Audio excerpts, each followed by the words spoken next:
Very great pleasure to welcome you all here to our beautiful and upcoming city.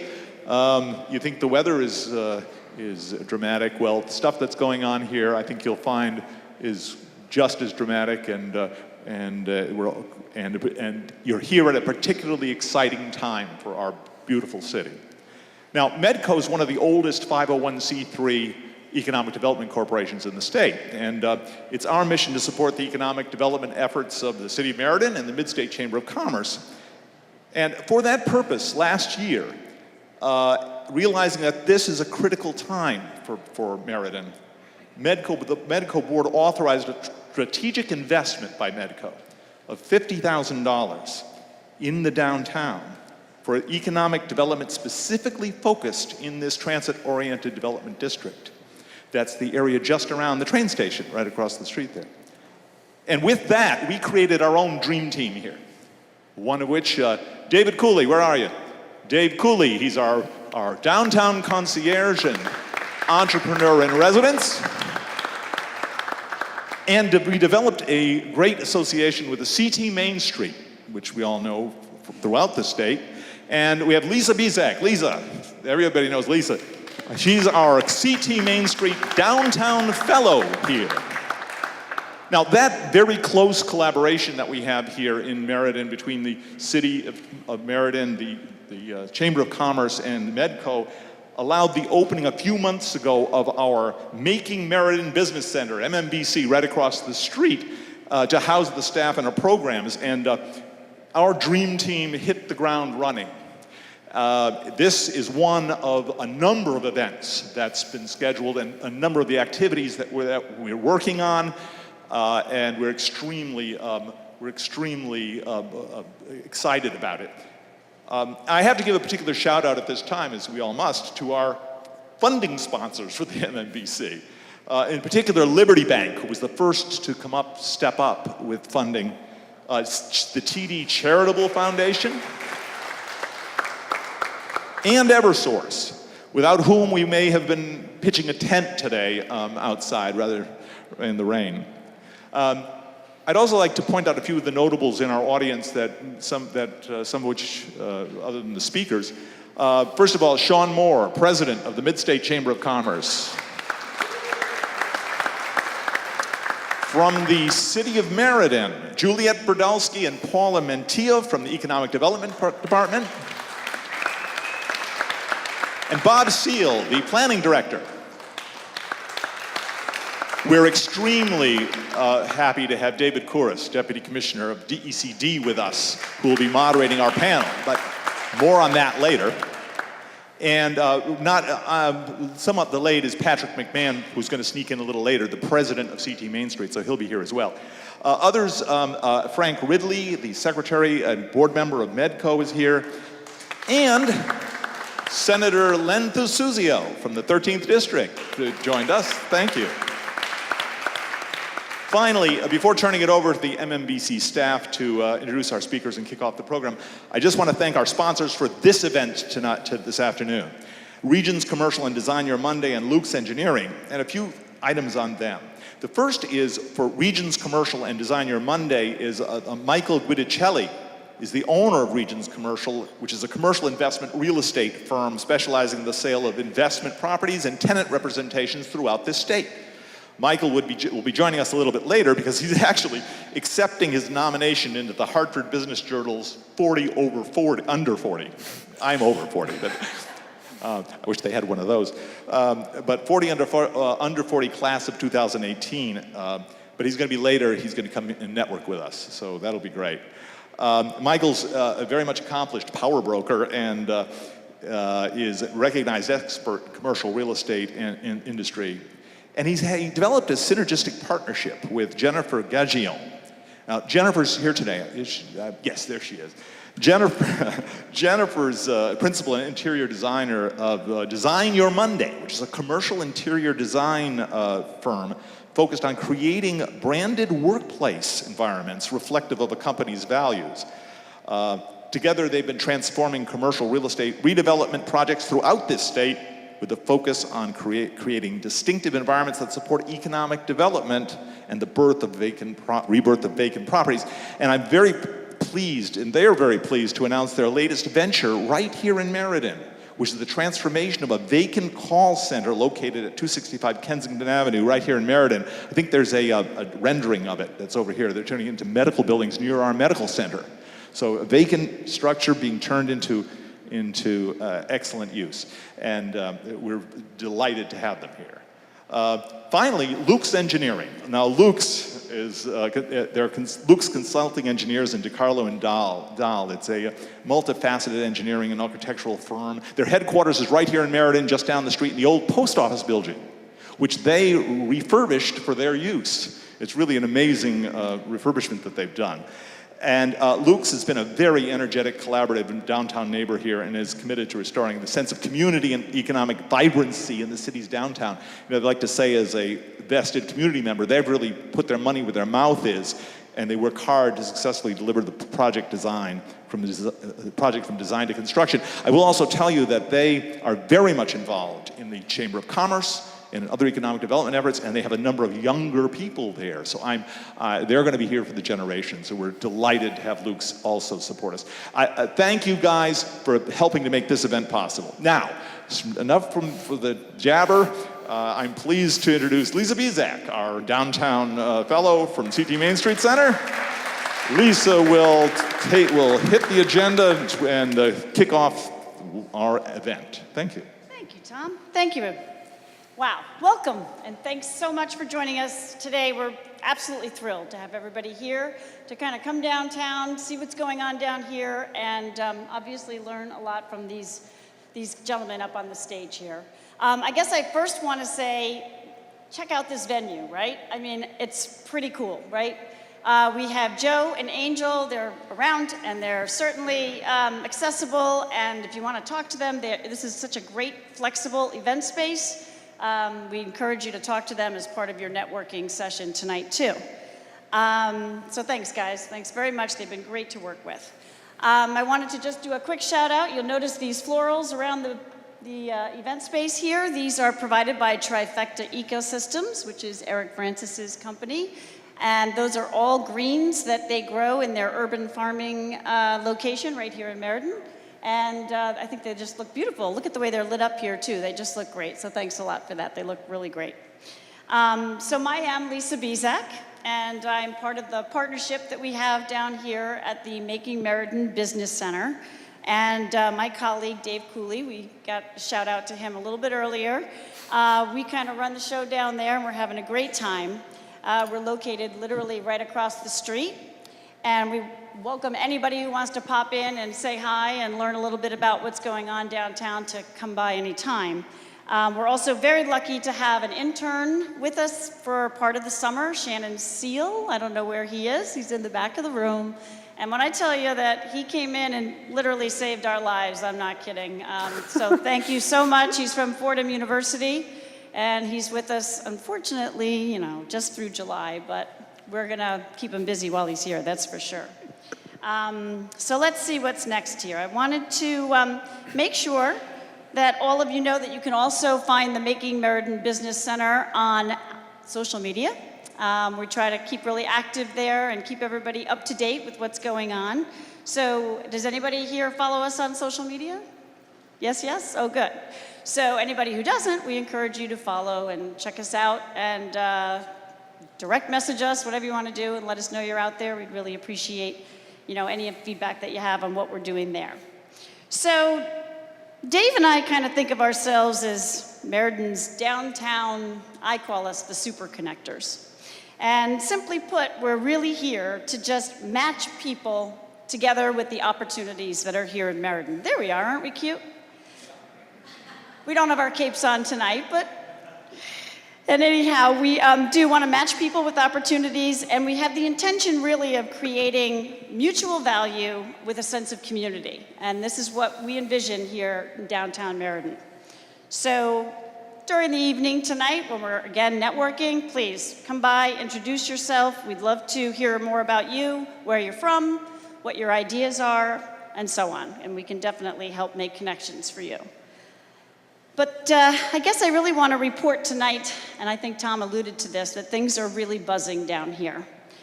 Maybe you've heard, we've got a new train that came to town. And it just started, a week ago? And I think the governor reported this week that in its first week of operation, there were 11,000 people that took the train, which has been a great kickoff, and I think everybody's really pleased about that. Especially us. We're really happy that this train is here and that people can start using Meriden as a center where they can get to a lot of other places, which makes our city super accessible. And I think it differentiates the city from many others because you can get to New Haven, to Hartford really quickly and easily, and of course you can get to New York, Boston, and beyond. And I think this map, I love this map because look at it. We're literally in the middle of everything. And I think location is what made Meriden in place, and I think that it's gonna help us make it an even better place as time moves on. So that's pretty cool, right? And so what else do we have? Well, we have this amazing, magnificent, sprawling 14-acre town green. I hope that some of you who haven't been to Meriden in a while got a chance to take a look on your way in. You can see that we have, what do we have? We have an amphitheater, we have a band shell, we have a beautiful connecting pedestrian bridge. We have new modern housing that's ready to go. So again, you can hop on that train, get to where you want to go, you can live, you can work, you can have fun right here in downtown Meriden. So when we started, I think it was our inaugural week, Dave came up with this amazing quote that I've been running with because I thought it was perfect. You know, he's coined the phrase and said that the bones, they're right here. And so right now what we're looking for is to inject a little soul and to get people with great ideas and great energy to come on down and realize that working together and clustering together in a downtown is a great way to start and have a business. And tonight, with this great panel here, we're going to, really share stories and talk about how you can find your place and your space on the entrepreneurial map. And that really a downtown community is a critical part of that potential success story. So that's what I have to say in terms of our Making Meriden Business Center, but a couple of quick footnotes about tonight. As you know, we've got a planned walking tour, which is gonna be great. We've got a little weather situation, so we might be flexible with how we end up, what time we end up heading out, but we'll figure that out as we go along. We're gonna split into two groups and we're gonna walk just a couple of blocks, it's really not that far. Returning back here for a speed dating style timed matchup session where you can kind of share information really quickly, learn from some of the property owners, the lenders, and then when we move on to the networking and sip, snack and chat session, you can actually have deeper conversations and learn more about all of the opportunities downtown here and the lending opportunities as well. So you did receive a ticket upon registration. Don't lose it because it's good for a free beverage at the bar. And that's important. You don't want to lose that. We also have a door prize. So there's a bowl up at the registration table. If you throw your business card in there, you'll be eligible to win a great door prize, which includes a beautiful package from Thompson's Chocolate, which is a Meriden-based business. They've been here for 100+ years. And we also have a great book that's in that package called The Magic of Tiny Business. You don't have to go big. Whoops. You don't have to go big to make a living. It's by Sharon Rowe, and it's a signed copy. And we're hoping to get her here maybe to have maybe she can come and do a little talk with potential entrepreneurs in the fall. We're working on that. Let's see, I think that's it. So I'm finally going to introduce our great panel here. And, I missed that slide. Go ahead, you can go back, Shannon. So there's our big message of the day. Opportunity is knocking. We feel it's happening right here, but these fellows here are going to talk about how they made opportunity happen for themselves and how you can do it for you too. We'll start with Star Childs, right over here. Star is a Manhattan-based urban planner. He's a designer, a motorcycle enthusiast, a bagpiper, and the founder of Citiesense, the neighborhood knowledge platform, which is focused in on collaborative city planning and development, Neighborhood communities use Citiesense to map, analyze, and manage their data. Star, thanks so much for coming up. And Star took the train up today, right, from Manhattan? I sure did, yeah. Is it on? Excellent, excellent, excellent. So we're glad you got to do that. You had a good ride, I hear. And we have Evan Dobos here, and he is a Torrington, Connecticut-based entrepreneur and the founder of CivicLift, a community website and engagement platform. What you need to do is imagine a single resource that speaks to everything good that your community has to offer. Every upcoming event, every place to go, and every exciting announcement. Now, imagine that resource powered by the people who actually live and work there. This is CityLift. Welcome, Evan. Thanks for taking the ride down. And then we've got our friend here, Eric Francis. Eric is a Meriden-based entrepreneur and the co-founder of Trifecta Ecosystems. They have a 3,500 square foot indoor urban farm located right up the road here on Pratt Street. It's an amazing place. You've got to go see it someday. Not only do they have a weekly harvest CSA program that provides fresh greens and salad to local and surrounding communities, but they're also working to change our world's food economy, one sustainably fed city at a time. Eric is also the co-host of a podcast called The Connecticut Startup, and he connects people who are passionate about growing the Connecticut startup ecosystem. So Eric, thanks for taking the walk down. We're thrilled to have you here tonight. And then we have Juliet Burdelski. Give us a little wave there, Juliet, who is the Economic Development Director for the City of Meriden, and she is the city's point person for economic development. Juliet also oversees the implementation of our transit-oriented development program, which is being used to foster the economic development and increase transit use here in Meriden. She's a tireless leader who has accomplished so much for our city. She's guided it through what I like to call big lifts. One obvious example is how she leveraged a much-needed flood control project into a Meriden Green that is just a beautiful public space, as well as a planned new downtown that we know is going to attract people like you who want to live and work in a vibrant, transit-oriented downtown and green space. Juliet, thanks for coming. And finally, our moderator, David Kooris, who is the Deputy Commissioner of the Department of Economic Community Development. David's responsible for orchestrating the place-based components of the state's economic development strategy, including transit-oriented development, brownfields, capital projects, waterfront, and tourism. David, we can't thank you enough for being here. Thank you so much. And with that, I'm going to definitely let you take it away. So have a great conversation, and we'll catch up with everybody after that with some questions and answers, okay? Great. Thanks, guys. Thank you. Can you all hear me okay? Yeah, fantastic.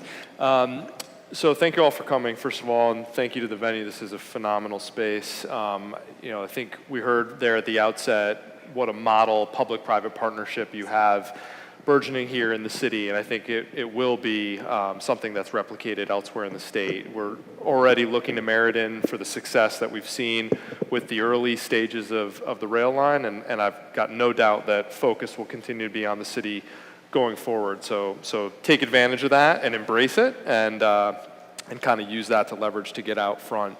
And thank you all for joining us, you three. I think the first thing I'd like to start with, we heard a little bit about exactly what it is that you each do, but maybe just tell us a bit more about sort of how you got started. How did you make that choice to go out on your own and start a company, and what about it makes you most passionate? Yeah, 100%. Is this on? Can you guys hear me all right? So I have a background in city planning. I used to work as a land use consultant and did a lot of work with the communities on coming up with a good idea, a good concept for how to evolve the downtown, where to open businesses, where to build properties.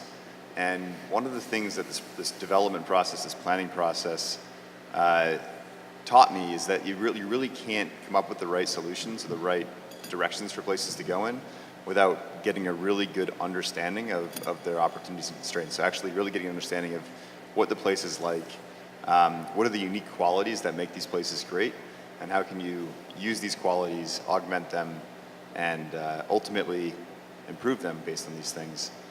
But to do that in a new city as a consultant or even as a local stakeholder ultimately required me at the time to wrap my head around a lot of different things.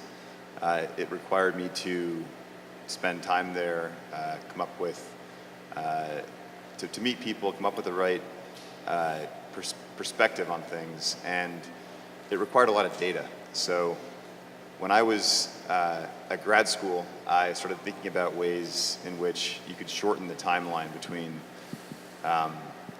coming up with a concept or a plan or a vision for a place and actually implementing that.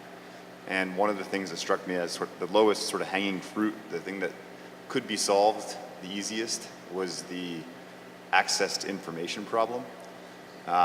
If I were to ask any of you, you know, if you live in Meriden or if you live elsewhere in Connecticut or anywhere for that matter, to tell me everything there is to know about your downtown so that I can come in there and I can do the one thing that's really going to set it off on the right track towards success and economic growth, it'd be a real challenge because you'd need to know so much about these places. And I mean, unless you'd grown up there or you'd spent a lot of time there, it would just be almost an impossibility.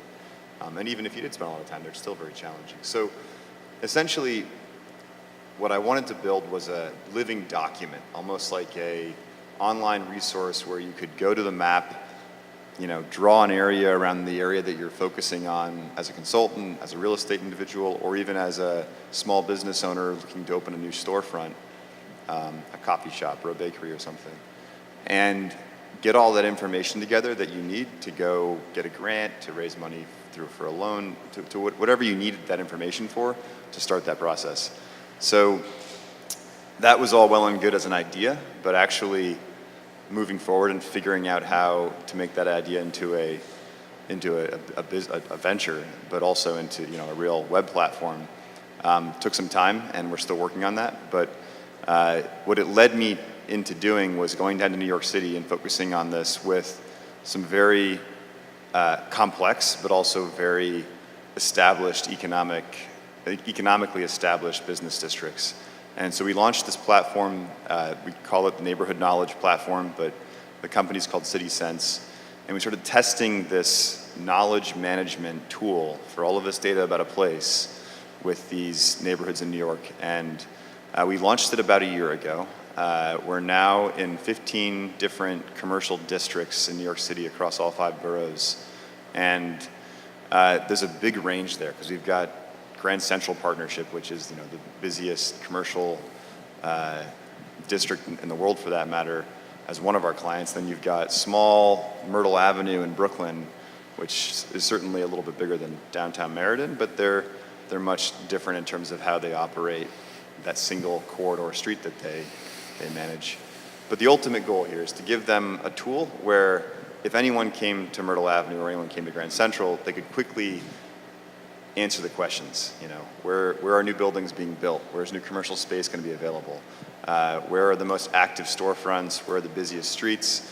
Really, what's the information? What's the right story to tell to someone to give them the information they need in order to keep this process moving in the right direction? I think that's good for now. So we'll talk more about it, but glad to be here. Yeah, you got one.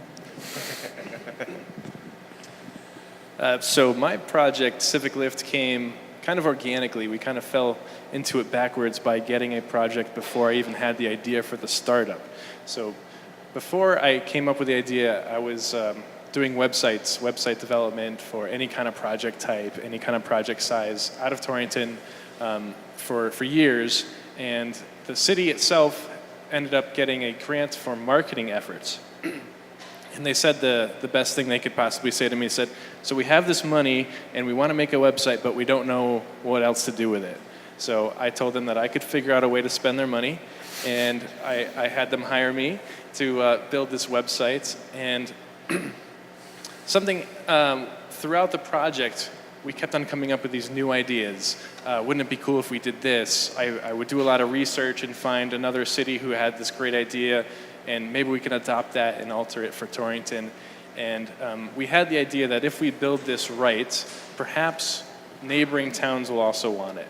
So we went way above and beyond the project scope initially. And fortunately for us, soon after launching, we did get attention from other towns. The way we had this built was, it wasn't essentially scalable. So after launching these sites, we basically had 5 towns who were on a prototype. And we went for 2 or 3 years with these prototypes, managing the sites, figuring out how people actually interacted with these sites, and identified missed opportunities that we didn't think of. And so I had a lot of experience already running these sites and managing them to design what today is CivicLift. So this has been about a 5-year-long project for me.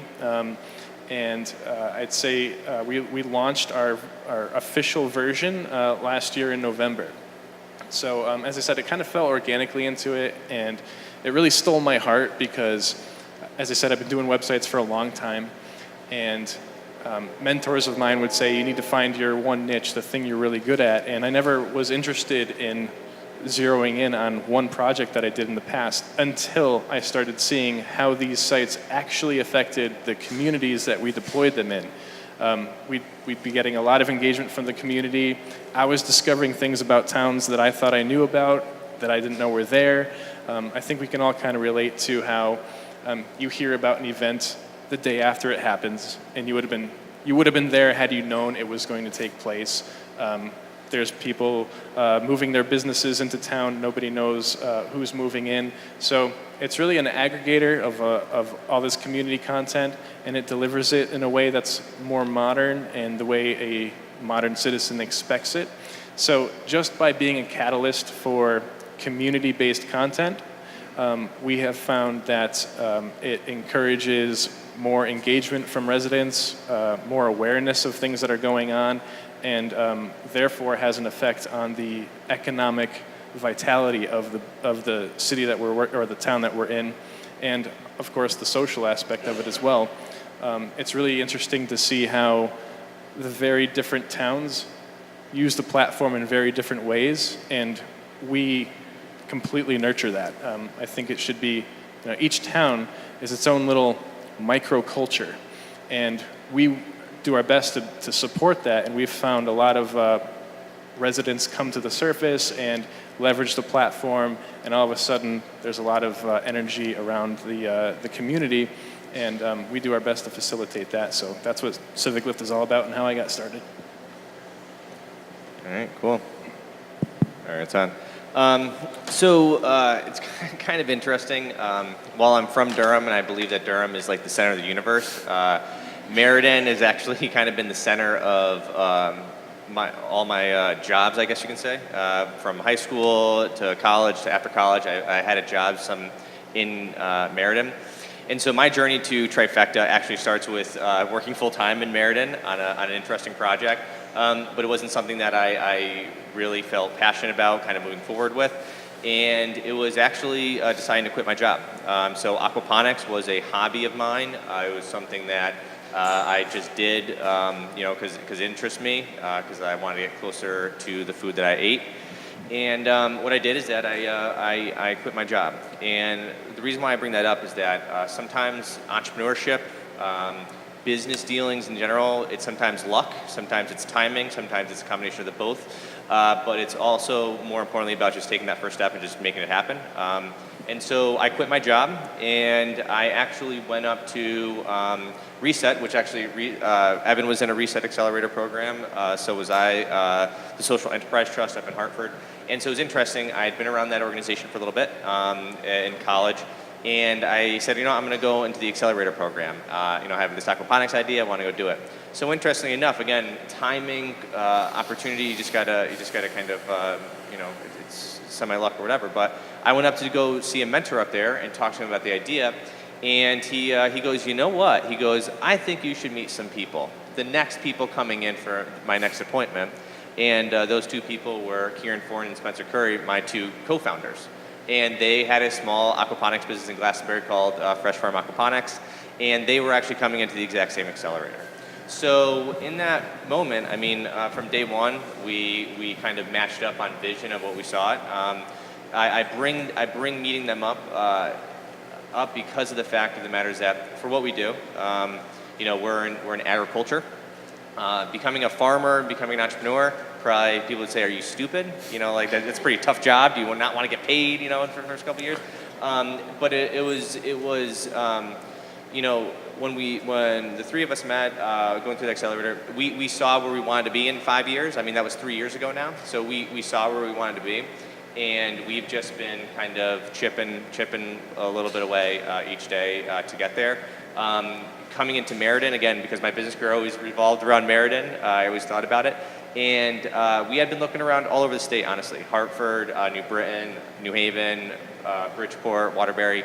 And Meriden, when all other economic developers kind of just pushed us aside, all other towns just kind of pushed us aside. We were like, we're gonna make the commitment, and that brought us back to Meriden. We signed a lease last March. We redid the whole facility. I can tell you, we know how to paint. Well, we're not gonna hire ourselves out, but we learned new skills over the past couple of years.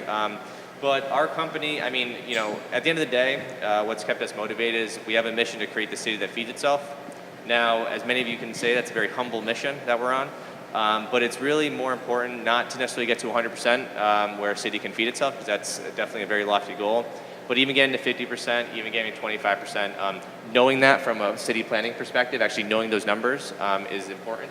So for us, everything that we do kind of leads back to that mission, whether it be setting up farms in Meriden or other cities, or putting systems in schools and developing curriculum around the city that feeds itself. Our mission is towards that. We're ready to rock, and like I've been telling a lot of people is that we're ready to sprint. So yeah, that's a little bit about us. That's great. So you each mentioned essentially in your mission aspects of it that are about community or place, whether it's helping sites get developed, helping developers get information, helping communities communicate with one another about their vision or their goals, or meeting the food needs of a population. But despite that, you could have located anywhere, right? Either of you, we hear so much about the information age with the internet, right? The joy is you don't ever have to go to the office anymore. You could be at the side of the lake, or out in your ex-urban landscape. So you could be doing this from anywhere. Agriculture is certainly not something you typically associate with an urban environment, right? So that could be taking place either in any rural community or in any nondescript low-cost warehouse. Yet you've decided to be in New York City, Torrington, right, the urban center of Litchfield, and in Meriden. Besides your mission, is there something about being in the urban environment and urban center that actually makes you a more effective entrepreneur or makes your business more successful? I can answer that specifically. Connecticut and the middle of the state for me specifically was very attractive because we all know, our geolocation compared to New York and Boston, and we recently been working in Litchfield County, and they are specifically including in their community economic development strategy to attract people who are remote workers to this county. And a lot of because remote work is so possible now, I think these towns are starting to see, well, maybe these people from the city, we can offer them a very charming, much better quality of life by being here.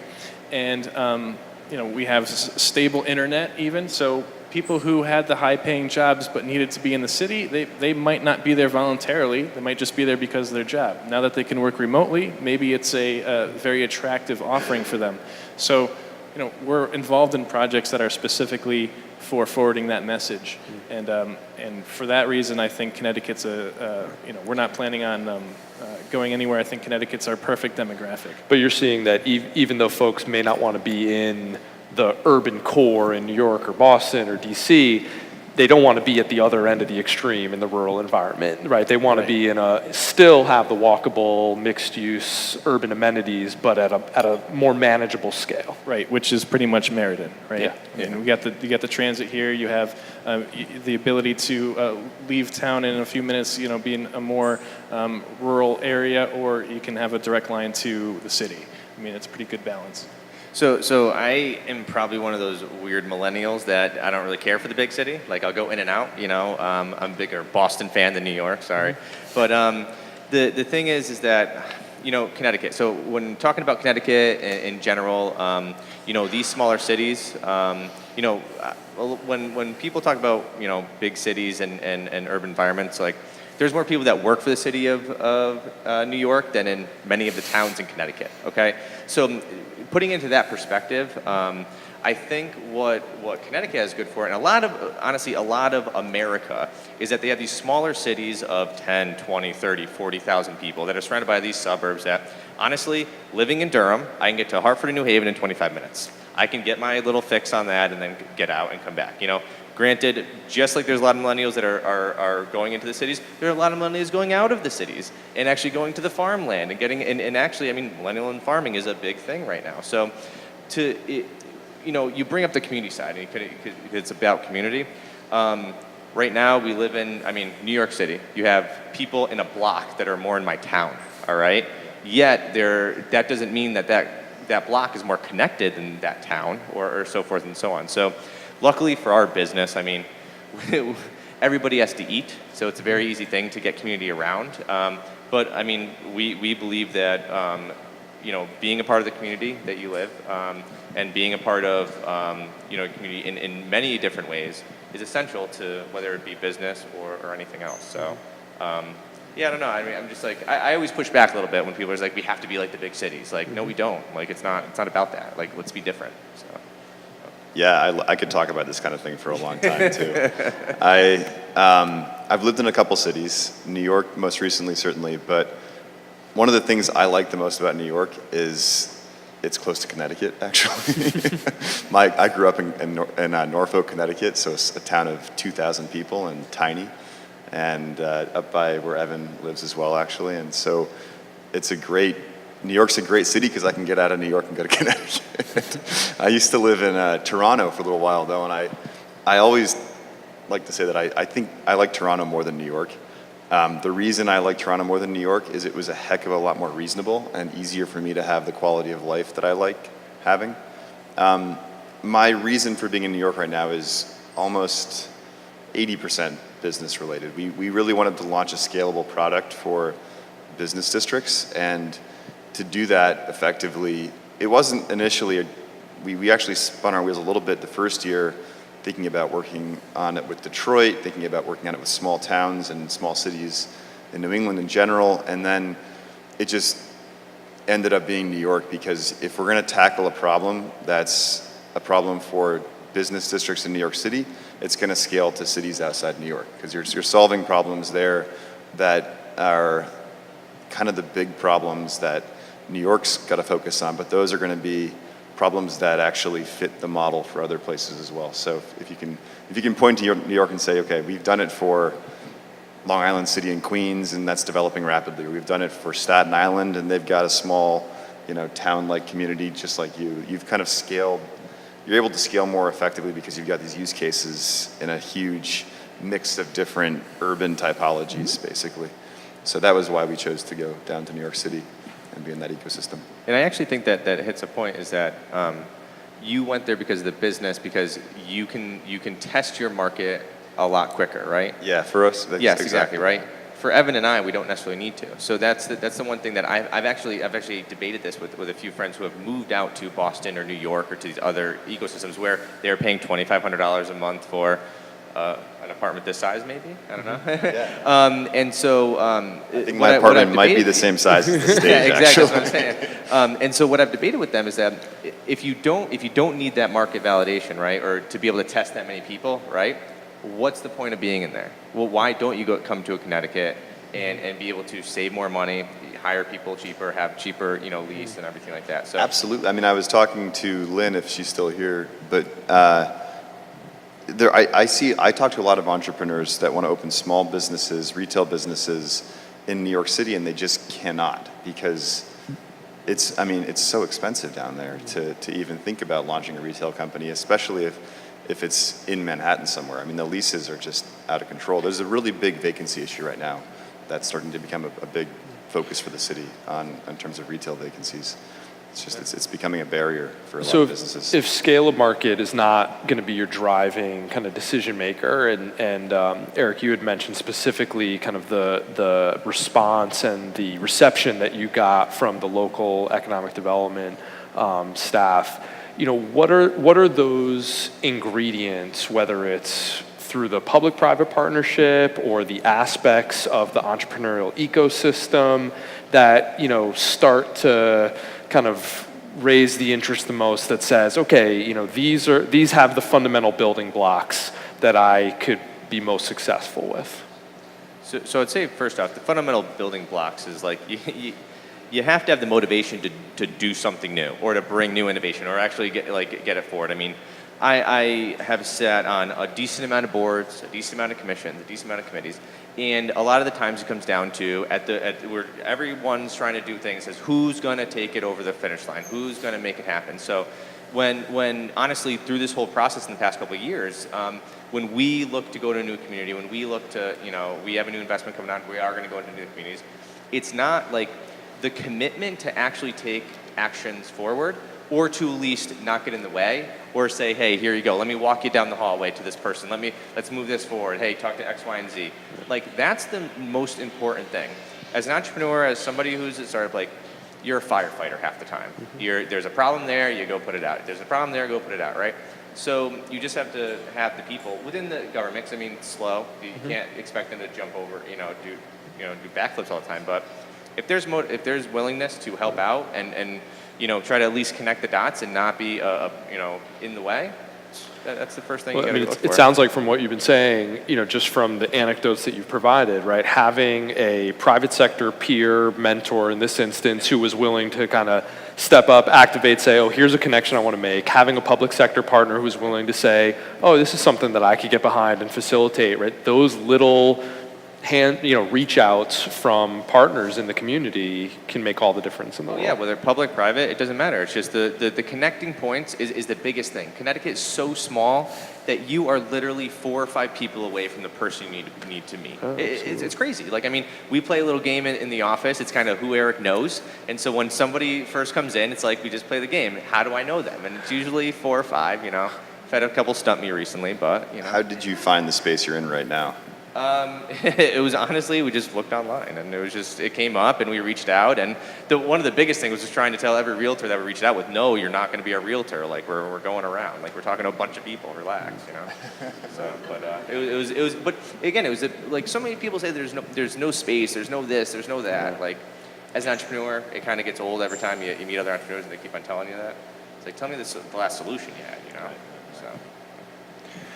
Yeah, well, I mean, I think to Star's product, I don't think there's not a lot of people that I've met that are willing to kind of put that shoe leather in and go do the walk. And there is definitely a big misperception, I think, right now about the types of availability. I could say, when I was the economic development director for the city of Bridgeport, I would have people approach me all the time asking for the 250,000 square foot buildings. And they just assumed that, well, Bridgeport's pretty much vacant, so you must have all these big, empty, vacant buildings. And we just didn't. And it was, you had to kind of calibrate the market and help them understand, no, we've got a lot of spaces in the 20 to 30,000 square foot range, but we don't have these big sites that you imagine. And that somewhat disconnect between people's perception of space availability and what's actually there on the ground can be a big hurdle.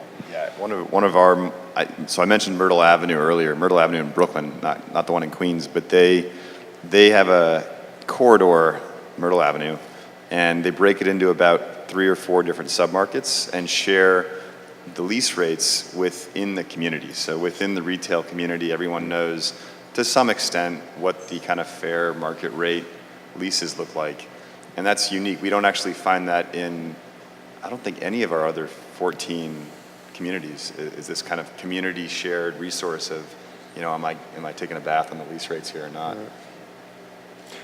Yeah, I mean, there's definitely no comparable to, the websites that are now available for, car purchases or traveling, to make sure that you're kind of buying in market, right? For a lot of, certainly a lot of folks that I've worked with, if you've got a good idea, you're starting up a company, you're probably not also a commercial real estate expert, right? You're probably not also a development expert. There's plenty of companies that we work with. You become one, but. Yeah, you may become one, absolutely. You're forced to.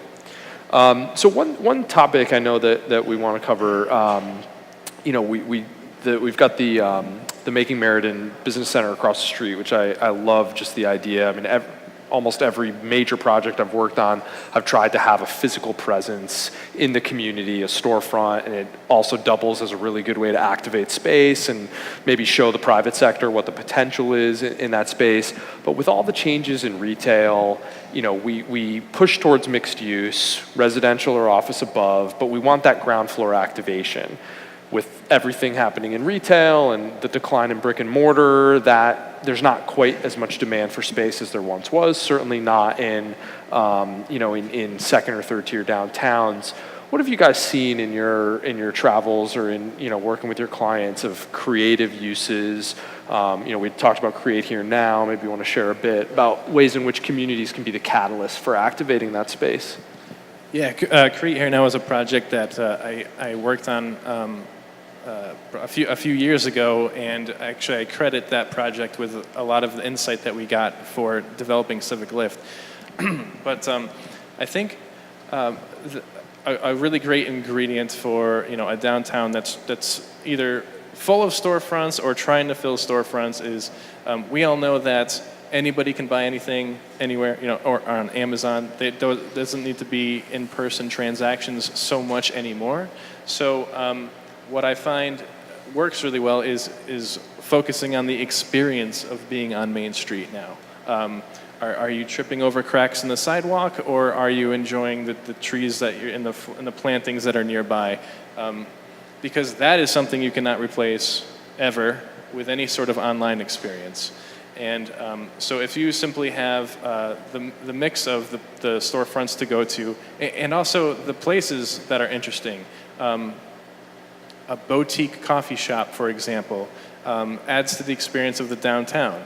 And as a web designer, I'm constantly thinking of user experience, what it's like for somebody to click through the site, but you also have to think what it's like to walk through downtown. And so if we're focusing more on the experience, and everything affects that, how long the traffic lights are, as I said, how many cracks in the sidewalk there are, how many smiling faces there are out on the sidewalk. That will give people. That's kind of like what branding is. It alters the gut feeling somebody has about the place they're in, and if you make that positive, like with a beautiful park like you have, and the ease of getting off the train, which is right there. I had no idea how close it actually was until Star pointed it out to me. That improves their experience. So there really is a lot that Meriden has going for it now that perfectly is curated for that better experience of being downtown. Yeah, I've got another example like that where there's the experience in the street, certainly like Evan's talking about, and there's also the experience within the retail establishments where actually there's a new model that I'm seeing more and more in New York and probably elsewhere as well if I looked hard enough, where you've got a commercial space that's not active. And like David's saying, you want more of these places to be active because it definitely lends to the experience in the street, but it also obviously lends to the experience when you're shopping and looking inside the storefronts. So one model that I've come across more and more in New York is kind of like a co-working. Who here knows what co-working means? Is that something I should define? You guys are familiar? Kind of like co-working, but not for offices and services, but for retail and consumer goods. And so you'll take the ground floor of a commercial space and you'll turn it into not one store, but several small little retailers that are paying, monthly membership fees basically to retail their goods. And a couple interesting things happen there. One is you get a mix of different options. Obviously, as a consumer, you can go find more than one thing under one roof, but the building owner actually gets data back on what's working for that space better than what's better than other things. So, for instance, if you've got a retail mix of, I don't know, I'm going to use some really random examples, but like a shoe company, which is not so random, and then maybe a greeting card company, and the greeting card company is crushing it, and they're selling all these greeting cards and it's doing really well. That's something that I probably wouldn't have predicted as a really high demand retail offering in anywhere, I guess, but that's just, an abstract example of you might not expect certain things to do well, and they might end up surprising people. So, that's a newer model that I've seen in New York. One of the companies that does that is called Good Goods. Not to promote them, but that if you guys were looking for examples, that would be a good one to check out. That's another example of an experience, right? Because if you walk into that place that has numerous businesses in it, then all of a sudden it's a different kind of environment than going to a one-off store. Because now you have the opportunity to discover something that you didn't necessarily go out for. And that little ounce of delight that they get will improve that gut feeling that the person has for the entire community. Right, in the same way that the Main Street organization may be curating the experience on the street and keeping things clean and organized, the actual commercial space owner is curating the experience for this, or actually it's probably it's a tenant who's curating the space perfectly for this business community, these small retail communities to do their job. Yeah, I'm sure there's some business owners that we all know who have put their absolute heart and soul into making their store really beautiful once they walk across the threshold and into it. So for a town to match that amount of care, to match that amount of quality, I think would make even the people who own these businesses much more happy with their decision to move their business here. And everyone's working together on these things, so. Yeah, and so actually another thing, so the experience is 100%, right? I mean, any business now, you have to make it an experience. Uber's still an experience, Amazon's still an experience, right, the whole thing. The one thing I just think that a lot of times is overlooked in all these planning meetings, and all the the Innovation Places grants, all this kind of stuff, is that it gets back to, do you have the commitment from local entrepreneurs or people with the vision to actually commit that time, energy, and resources to make it happen? So while yes, fixing the cracks is important right now, and the changing of the lights is important, maybe it's more important to find 5, 10 dedicated individuals that want to start a lifestyle business down here, because downtowns need to have a business that is there for a while, right? It can't just be in and out, in and out. Some of these pop-up shops, but if you have everything as a pop-up shop, it's just turning over. So it's sometimes, while you can focus on all the little things to drive more customers in, is there a way to attract entrepreneurs to say, hey, look, we need you. We need entrepreneurs to come in and re-envision this place and to bring new kind of concepts in. And that could be anywhere from a barber, right, that really wants to have a new, fresh, new place down here, or whatever. I mean, I'm just spitballing, but it comes down to it where there's so many people, and there's people in this room right here that they're going to hit a wall of time and energy that they can put in. Plain and simple. And it comes down to how much of that goes into a local community and what comes out of it. So, I think it's better off flipped, though, where you find out what the needs are from the people who are there. And I mean, they might say they need entrepreneurs, but I think the reality is, well, what do you need from those entrepreneurs? And if it's clear that need is there, the entrepreneurs will find the community, and those will be met ideally. no, for sure.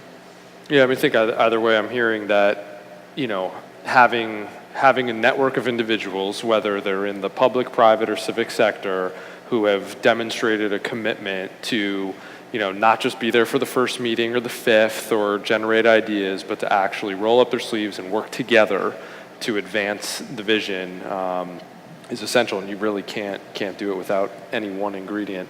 Is there any questions from the audience?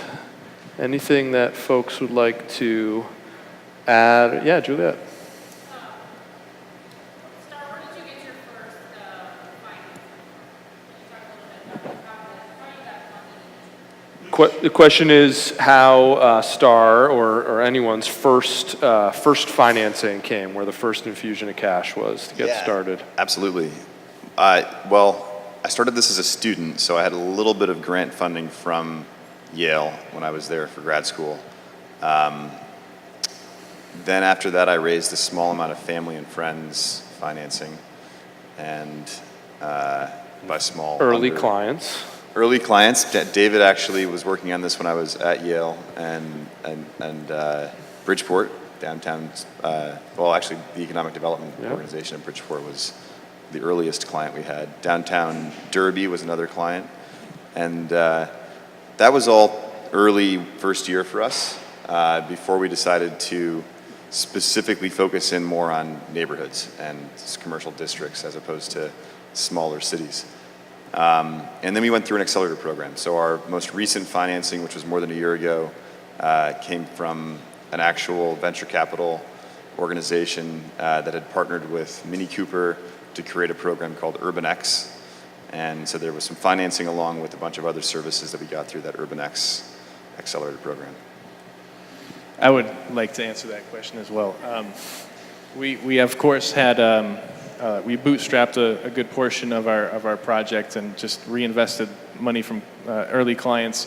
But once we got to that certain point where we knew we validated the business and we knew we needed to do something that was scalable. That's when we needed to build software. And I went to numerous banks, and I don't know if you've ever been to a bank and tried to pitch them software. In other words, something not tangible that they can cash in on if you fail. It doesn't usually go very well. So I went to a few banks and got a lot of no's, but I actually found the Community Economic Development Fund, which is right here in Meriden. They have a table over there. And Fred Welk right back there is my business advisor. I came to them with my business idea. They put me through the ringer a little bit, and I had to produce, the business plan and come to them with a sound idea. And they provided me with a business loan that absolutely enabled us to build the software. The whole process was really, really smooth and very understandable, and that says a lot for someone like me who didn't necessarily ever think of myself as somebody who was going to go try to take on a business loan. I was just a designer trying to make nice, pretty websites. But that was actually absolutely a catalyst for our business. So Meriden has always had a soft spot in my heart because of that reason. And not only did the loan come, but I also get to interact with Fred, my business advisor, for the length of the term of the loan. So I put him through the ringer now. So. And so I'll give another different perspective. So our company, while we entered into a couple of entrepreneurship innovation awards with Connecticut Innovation and CT Next. So we think we brought in cumulatively over the few years about 16,000 or so. That was like really early on when 10,000 went a long way. It still goes a long way, but it's a lot less money. So we did that, and then honestly, it was product sales. That was a big thing. And then we also did get a USDA grant to do research, our specialty crop grant research, which a lot of that is housed in there, but what came out of the research allowed us to do other stuff, product development and so forth. And then we've gone through the phases of kind of free money on the side, awards and that kind of stuff. Then product sales, that got us to a point. We did take a little bit of angel investment money, which we already paid back. And then now we're actually going. We're hopefully closing a pretty big series, seed round. So we've done the traditional, but let's get real. Like sell a product. Like that's the main thing is just make sure you sell a product. And I just wanted to note that Eric's company beat out my company at least once on a pitch competition, and I'm forever hold that against you. It's okay. We won't hire you then. Yes. We're in a very competitive market for developing all electric cities. Connecticut, most of the cities are 40,000 to 65,000 Population. Look at those different waterbury, I read a lot of newspapers, they all say the same thing. We're redoing our downtown, we're going to get some news going here, we're going to be this, we're going to be that, They're all saying the same thing. They all have different strengths and weaknesses, but essentially it's, we got to get more good stuff, make it more people, we got to get more action going.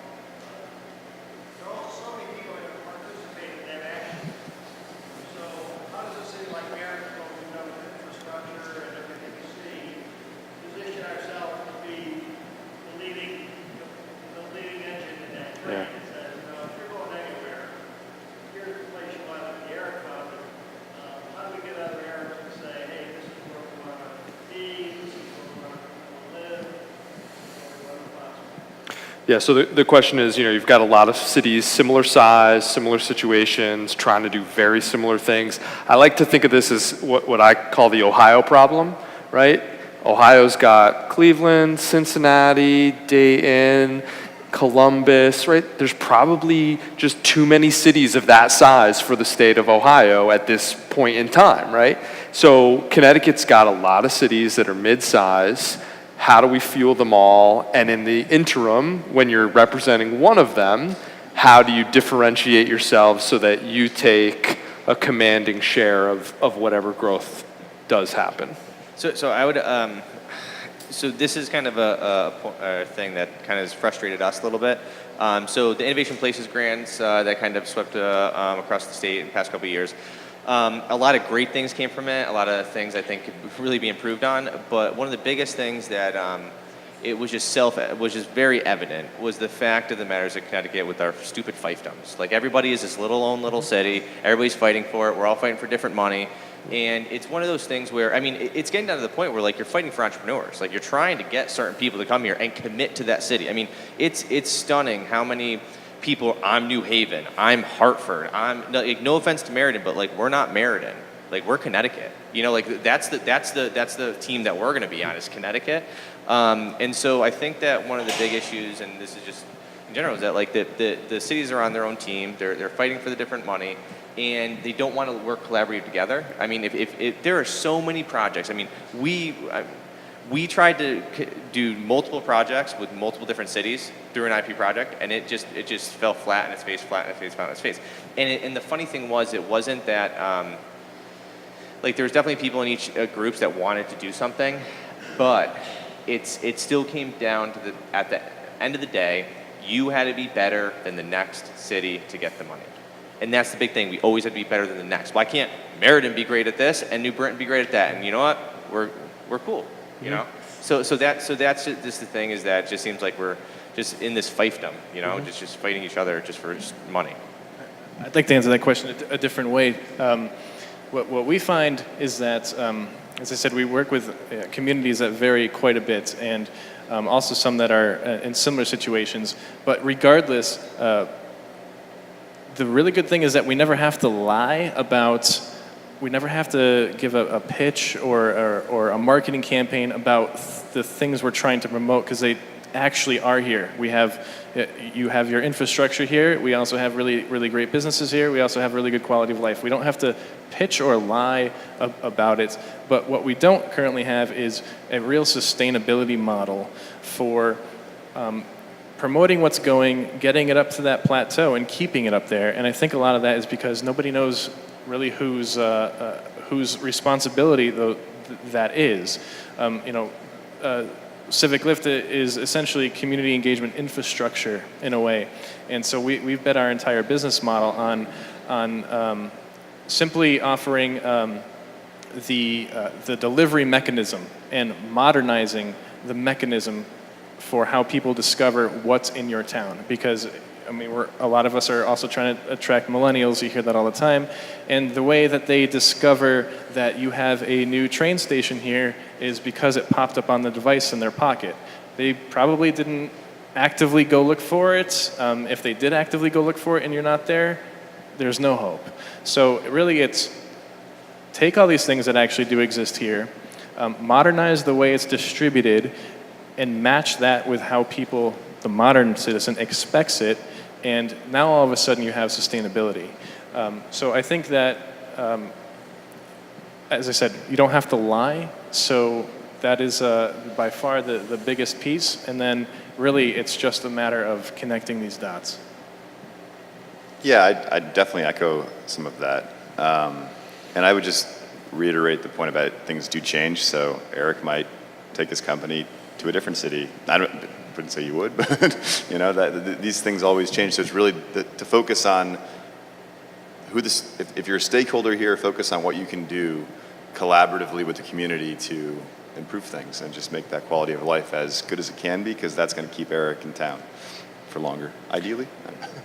So I'll just add that, so I grew up down in Fairfield. I live in Stamford. I'm a child of the New Haven line, so I've been living with the type of commuter rail service that you'll continue to see more of and enhancements to over the coming years and decades.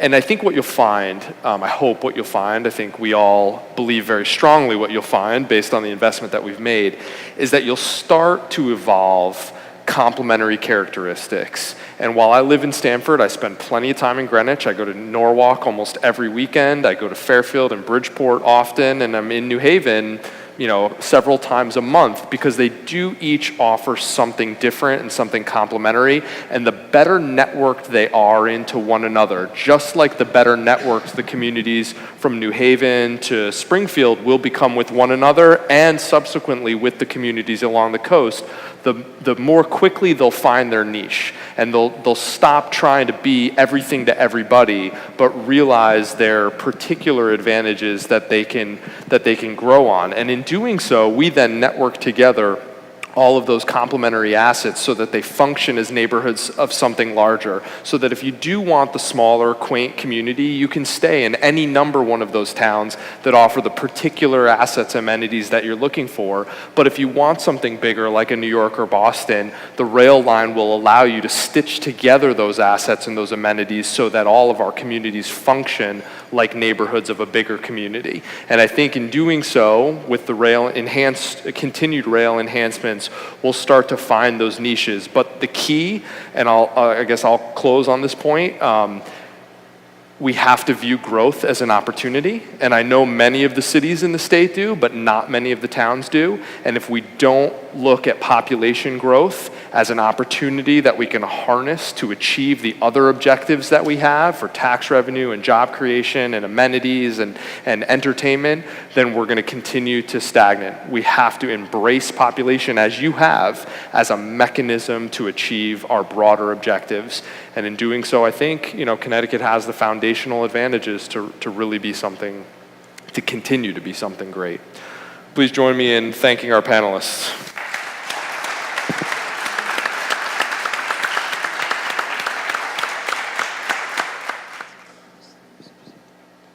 Okay. All right. So again, welcome to downtown Meriden. I've had the privilege to be the city's economic development director for the last 5 years. Prior to that, I worked in the city's grants office and really have seen the transformation of downtown over the last decade. Pleased to be joined with Paula Mantilla and all the folks that I work with. Bob Steele and Miguel Castro's joined us from the city that is really furthering this downtown redevelopment effort. Our goal, and it's not just my goal or your goal, it's the community's goal. The community residents want their downtown back. Meriden has been really without a downtown for way too long. So our effort has been to bring back the downtown. It's a historic downtown, but we want it to be a vibrant downtown. So we took the opportunity, recognizing that this rail infrastructure was coming through, to position ourselves as a transit-oriented development community with the potential for bringing in new residents, bringing in new businesses, bringing in new investment, linking it to investments in public open space, and trying to capitalize on that, trying to set ourselves apart from maybe those other 169 towns that don't have a clear mission on what they're doing in their city. Again, we've had focus groups, we've had planet conservations and development, we've had city council meetings, we've had economic development commission meetings. Everybody really comes up with the same thing. We want a downtown where we feel safe, that's vibrant, where we can live, where we can dine with a bar or a restaurant, retail stores, a mix of uses, safety, and a vibrant community. Meriden is a vibrant community, but the downtown has not been. So this is an effort to really focus on what can the city do, working with local businesses, entrepreneurs, investors, to try to change the trajectory. And we've had some success. We want to have a Meriden downtown, a Meriden community, have pride in their downtown again. I've heard many stories in the 1950s and the 60s, oh, we'll never go back to that. Well, why not? That's what we're really trying to do. We have so many partners that we've worked with on these efforts. City and state money has come in. Department of Economic and Community Development has just been an incredible supporter of our projects. We have arts groups, we have small businesses, developers and property owners, our connectors, our mentors. Everybody is playing a role in this. Downtown Meriden, for the most part, is right here. We're kind of at ground zero. It's a small area. It's actually a part of a National Historic District, so we have historic designation. But everything you see here is really within a quarter mile, a reasonable walking distance from our downtown. As this was built out for a population, not much change in population, but different density in the downtown. So we've done our own little analysis just on West Main and Colony Street. Just on these two streets, 1 million square feet of space. It's a lot of space for a small town, for a town of 60,000. How do we work together to fill that space? There's some vacant land, but not much. I mean, these are postage stamp size buildings. So how do you do infill development, and how do you bring businesses, 21st century businesses, into a city that was built, 150 years ago? It is a challenge. But we have great things that we have to offer for businesses, for residents. Probably the biggest thing, the biggest transformation, again, is just in the last couple of weeks, we finally have this commuter rail that everybody's been talking about. We had a group from the chamber. We took the inaugural ride on that Saturday. I think we were all just, astounded by how easy it was to get on the train, get to Hartford in 20 minutes. I mean, we go to Hartford a lot, and it usually doesn't take 20 minutes. So I think it's a great opportunity for Meriden, for people that want to live and work and have other commuting options to come right downtown. But in addition to the commuter rail service, we recognize it's not just like driving your car and parking and getting on the train and going somewhere else. We need a walkable community. We have a centralized bus system. We have 4 Connecticut Transit bus lines here.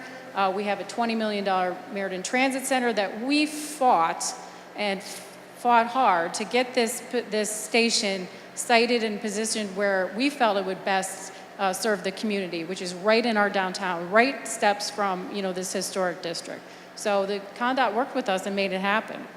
We have a comprehensive transit-oriented development plan, so we're making these investments in the context of a larger plan to bring 600 to 1,000 new residents right in our downtown.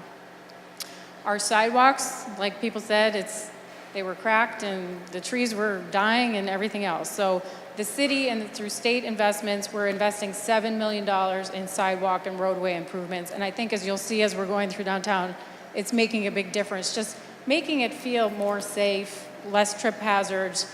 It looks better maintained. This is all happening now, and as we go up on West Main Street, please watch your steps because the construction is going on right now. Parking continues to be a big deal, even though we're talking about public transit. We have 1,000 parking spaces, and there is capacity here. So maybe we don't have as modern, iPhone connected systems and all that, but that's something we know we need to work on as a municipality going forward. This whole park system that you'll see is also connected to the regional trail system that links to Cheshire, that links to Middletown. So we have some really neat amenities that's a part of our transit system. Again, we've had this great success over the last year and a half with the Meriden Green. It's a flood control device, but it is a public park with a green. We have community groups that are staging events, Friday night musics, pop-up markets, the Meriden Farmers Market. People are starting to come downtown again. And it's really it's great to see the people giving the downtown, another look and really enjoying themselves. Meriden just, as a community, again, for your businesses and for people looking to live in Meriden, we really do offer an incredible quality of life that, is you don't find in every community. I'm always amazed when every holiday, every civic event, there's a parade, there's a festival, there's something almost every month of the year.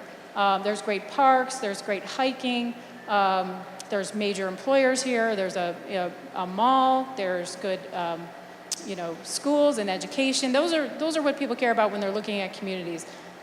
I meet people from here to Boston to New York. So many people have come through Meriden at some point in their lives. It's amazing. It's such a connected city, and it's because of these great assets that Meriden has that, once you're here, it kind of, you're bitten by the bug a little bit, I think. One of the things that we felt really important or that we felt was really important to, change our housing stock. Meriden, again, the housing stock, the average age of a house in Meriden is 75 years old or older. Housing stock, we made it a priority to work with developers to try to build new housing around transit. One of our developers is here, Rick Ross, with the building you'll see at 24 Colony Street. Our second major development just went up on just north of the Meriden Green. So right now we have 295 housing units approved and in construction or already completed, and 16,000 square feet of new retail, and that represents an investment of about $125 million right in downtown Meriden over the last 5 years. We're not done yet, though. We also have about $100 million in new investment in the pipeline, a couple major projects at the former Record Journal site, 81 housing units. We have a plan to do development at the Meriden Green, and we're also tackling some of the tougher sites on the south end of town, the old hospital and 116 Cook Ave. That's also providing some potential for new housing. But again, this town was built, 150 years ago. It rose up, people left. Now we have a lot of inventory, as you'll see as we walk around downtown. I'd like to see the glasses half full. We have a lot of opportunities for investors, for small businesses, affordable lease rates, property owners that you can pick up the phone and you'll get them on their cell phone, they'll call you back, and you can negotiate prices. So some of them are here today.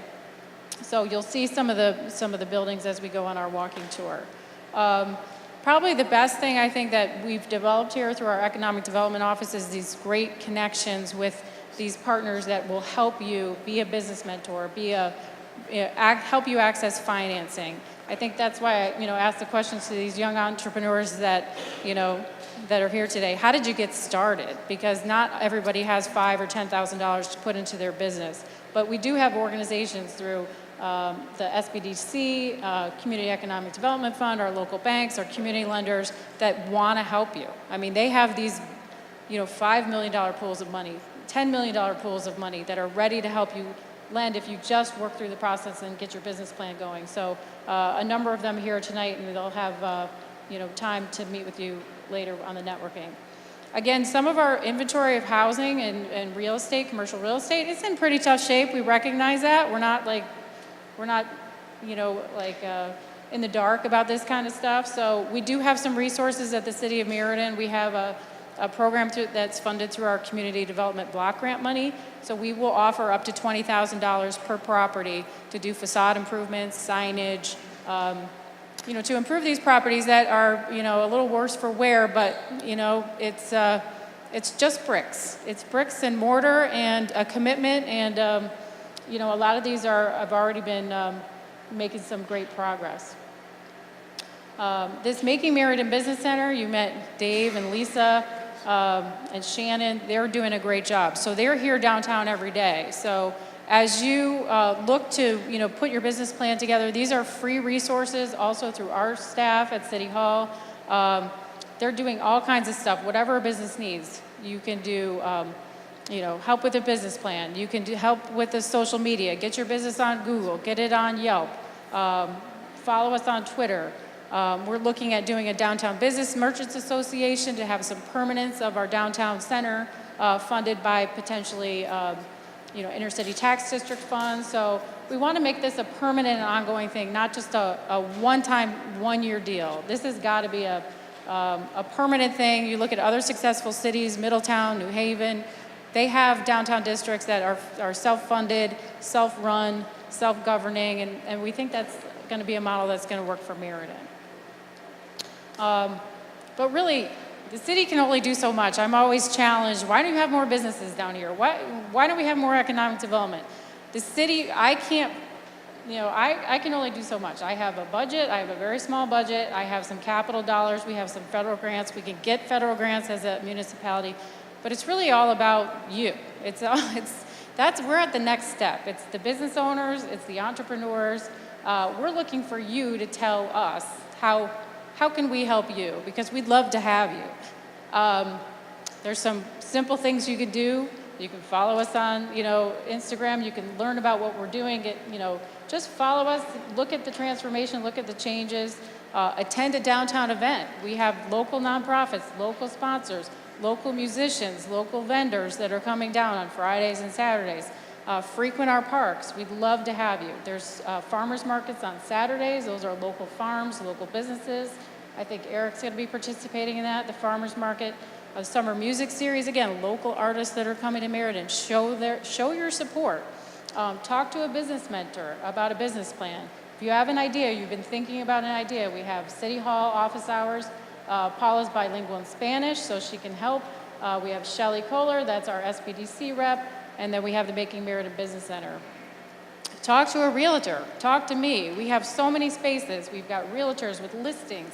We can give you comps. We can give you pricing strategies. We can help you negotiate. There's so many resources out there. And, one of the things we've tried to do over this last few years, we have a downtown merchants list on Meriden 2020, and also with our Mid-State Chamber, they have a comprehensive list of all the businesses. So it's really about supporting your local businesses, patronizing them, getting to know your local business owners, because if they feel, the business owners feel like they're wanted here, they'll stay. And, we just need more of that. Shop local. That's the concept.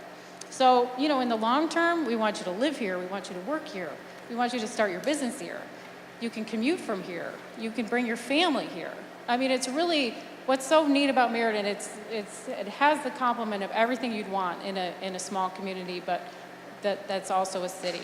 And I was not born and raised here. I grew up in the Midwest, but this reminds me a lot of the Midwestern towns that really, people that are born and raised here just love it here, and they wouldn't want to live anywhere else. So we were looking for people who want to make a difference here, and I think the resources are here to help. So that being said, that was probably too long, but here is our walking tour. We have this map that's been developed. Lisa, if you can distribute those. Shannon's got the map and a list of some of the property owners, or some of the properties for sale. So basically what we're gonna do, is everyone interested in going on the walking tour? Raise your hand. Okay, if you'd like to stay in network, I think that's fine too, but the walking tour. So what we'll do is, basically we're gonna go take a right outside the building. You can go ahead and pass those out, Shannon. Grab them okay. Nice. We're gonna, I think with the crowd, we probably could do one group. So first we're gonna look at, we're gonna take a right, and we're gonna take a right on West Main Street. We're gonna look at the Clements building. Russ Galino is here. We have a local artist that's done a rendering of potential reuse of this property as a potential restaurant, bar. We're gonna also look across the street. There's a business investment opportunity, local coffee shop for sale. In really great shape. She's done some investment. She's just looking for a sale of the business entity. We're going to look at 55 West Main Street. I think the owner here is the new owner. He just recently purchased, looking for ideas about space. It's a 33,000 square foot office building with a courtyard area. We have a small city lot that's for sale. We're going to take a look at that very briefly. We have the church complex. I think our broker thought we were going to be there a little bit about an hour ago. He may be gone, but I know the building is open for those that want to go in to the former church complex. We'll come back around down Church Street. We're going to check out 24 Colony Street. There's about 11,000 square feet of retail available. 21 Colony Street is right across the street, historic structure that's also an investment opportunity, and land next door. The broker is here, Jim McCall. 61 Colony Street is also another property for sale. What's great about this property is it has its own parking, and it's got its own walkway to the train platform. Luke's, who's a sponsor of our event tonight, has space on their second floor that's available for lease. This is an amazing historic renovation of this former post office building.